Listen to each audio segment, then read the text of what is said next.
Hey, welcome to another episode of the Male Survivor's Journey. So you're having a panic attack. You're sitting there in the theater and you have these intense feelings of anxiety, and they're initiating these physical sensations. So your heart starts racing. You start feeling the shortness of breath.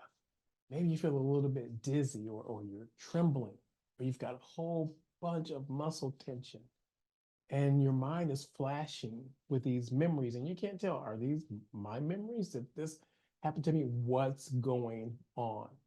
And you're simply watching a crime movie. That was what happened to me.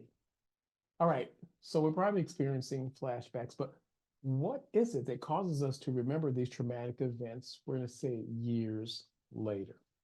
Now, in order for us to understand that, we kind of got to go back. We've got to actually rewind. So I'm going to put my little chart up here to help us to kind of make a little bit more sense of this. So now I want us to think about when the actual traumatic event happened. So for us as male survivors of childhood sexual abuse, when that abuse happened. All right. So you'll notice there, so the event happens. Well, what happens during that event? The brain is so overwhelmed that it goes into what's known as survival mode. A lot of times you'll hear people call it, fight, flight, fawn, freeze, those different type of things. But I think it's better because it's not just that one thing that's going on. There's a myriad of things. So it is now in survival mode. Now, what happens oftentimes is the brain is so overwhelmed that it doesn't have the opportunity to totally process the memory. So if you notice on the chart there, what happens is instead of all those boxes being connected and making it a full memory, they're fragmented. Okay, so maybe the emotion that you were feeling or experiencing, it goes into a different compartment. Maybe the things that you heard during that traumatic event, they go over to a different compartment or box. Or maybe even the physical feelings. Sometimes we have what's known as dissociation. So think of it as a fly on the wall, right? So the fly on the wall is you actually looking back and seeing what's happening to you, but you don't feel it because you're the fly on the wall. You can see it, but your brain has disassociated, so you actually don't feel.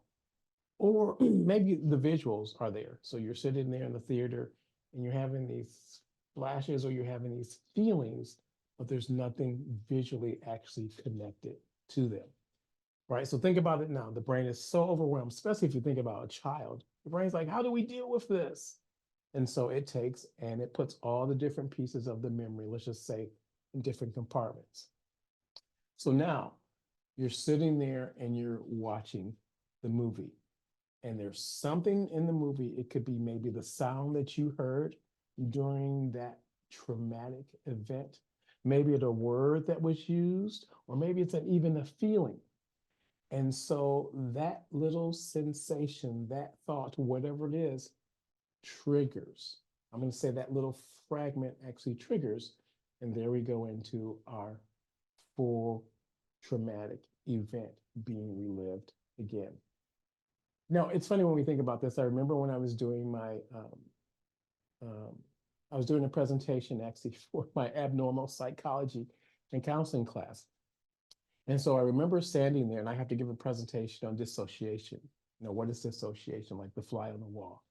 And I'm sitting there and I'm giving the presentation, I'm explaining it. And as I'm explaining it, pieces of the fragment for me start coming together. And as I'm giving the presentation, I'm like, yeah, dissociation, it would be as if you were a fly on the wall, watching yourself being physically abused.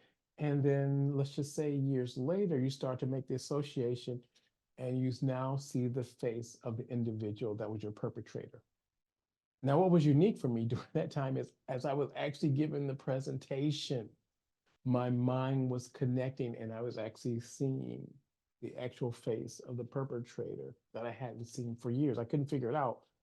Who was this person? Who was this individual? Because my mind had fragmented and placed it in another spot. All right. So what do we do with this? So maybe this is you. And so something in your life has triggered a possible flashback or memory. I just want to give you a few things to actually consider and to think about, because this is kind of the beginning of the journey. So Let me make sure, let me get my little notes here and make sure I want to cover everything that I want to cover. All right. So here's the first thing I want you to think about. I know that this is scary, and I know this is new territory for you. I remember when I was sitting in that movie theater with a friend, and I remember watching that. It was just so overwhelming. I had to jump up and leave. And it felt almost like a downward spiral from there. But it doesn't have to be like that for you. That's why we're here. The first thing I want you to do is I just want you to remain calm, especially if you experience any of these panic attacks, right? I want you to remain calm. Now, if these panic attacks are causing you, we're going to say, to be dysfunctional, right? You can't sleep, you're having night terrors, it's just causing total dysfunction where you cannot live, you need to get some help right away because you're in what we call acute post-traumatic stress disorder or acute CPTSD.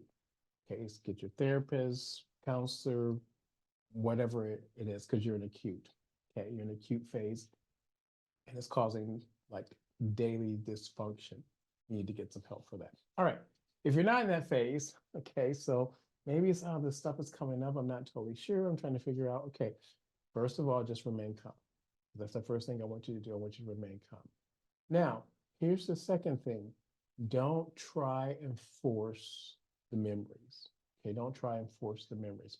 Because often what happens is the brain, I'm going to say, oftentimes realizes or understands when it's ready, I'm going to say, to reveal some of the pieces for you. And maybe you're not in the right spot for to actually reveal that information to you at the time. Be patient with it. Don't force it. So I had just finished doing a weekend workshop. And so it's Monday morning. I'm like, gosh, I'm finally going to get a chance, an opportunity to rest. And so I had this individual who wanted to come to the workshop, but whatever, something happened, whatever, for the weekend, couldn't make it. So he drives like 1,500 miles and he's on my doorstep there on Monday morning. I need some rest, right? And so he's like, I know I didn't make the workshop. He's like, but could you please help me? Could you please work with me? And so for him, one of the issues was he was being triggered by the word basement. Or anytime his kids would suggest that either go down into the basement or say the word basement, he would get this just strange feeling, almost like a panic attack. And he couldn't go into the basement. So that was an issue for him. Now he's like, he had an idea that maybe something had happened, in his past as a child, and maybe it was abuse, but he wasn't sure. He just knows that this disfragmented memory was an actual word and a feeling. And so after he was there, I was like, okay, you're here now. You drove 1,500 miles. I'm going to go ahead and I'm going to work with you. And so we did, some hypnotherapy, and we followed that emotion and we followed that word.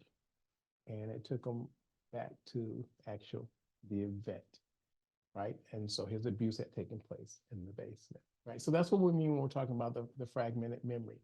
So the second thing we said is don't force it, okay? Don't force it. Be calm and don't force it. Now, here's the third thing that I would like for you to do. If you are, and you're like, man, you're having these flashes, and like I said, they are scary, I want you to acknowledge the possibility that maybe something actually happened. Okay, that maybe something happened. And sometimes it's just getting our mind ready for possibilities. As I'm experiencing these things, I'm having some flashbacks, but like, are those the real memories now? I'm having these feelings. It seemed to be like maybe there's a possible sexual abuse. Okay, then acknowledging, accept that there might actually be a possibility that the abuse happened. All right, so those are your first three things to think about on this journey, if you're at this stage or if you're experiencing it or not. All right, so in our next episode, we'll talk about, okay, if we actually now do realize that sexual abuse has taken place, what is our next step then? All right, we'll see you soon.